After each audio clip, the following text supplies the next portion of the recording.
जी अस्सलाम वालेकुम। जी मैं Amjad Ali from Doha Qatar. जी पिछली दफ़ा मैं आपको एक्सप्लेन कर रहा था पॉजिटिव रेज़ की डिस्कवरी और जो गोल्डस्टाइन ने ग्लास डिस्चार्ज ट्यूब के एक्सपेरिमेंट से की। तो अभी हमें बात करनी है properties of the positive rays. Positive rays की प्रॉपर्टीज़ क्या हैं? तो पहली बात तो ये कि इनका वे ऑफ ट्रैवलिंग कैसा है। तो ये भी बिल्कुल सीधी लाइन में ट्रैवल करती हैं परपेंडिकुलर टू द अनोड, यानी अनोड की तरफ से कैथोड की तरफ सीधी लाइन में ट्रैवल करती हैं। और अगर इनके ऊपर इलेक्ट्रिक फील्ड और मैग्नेटिक फील्ड लगाई जाए तो उसका क्या इफेक्ट होता है?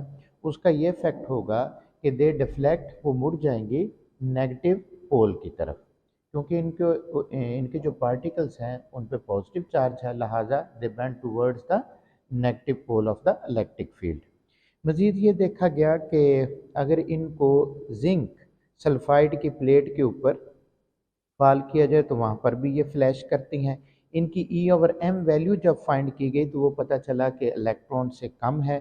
और इसी तरह से जब इनका मैस चेक किया गया तो वो वही है जो हाइड्रोजन के एक पार्टिकल का यानी प्रोटॉन का है।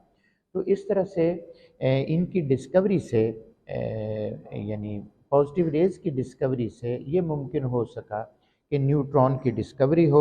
और mass of proton in is 1837 times more than that of the electron. तो ये उससे एक हैवियर पार्टिकल है, इलेक्ट्रॉन तो बड़ा लाइटर पार्टिकल है।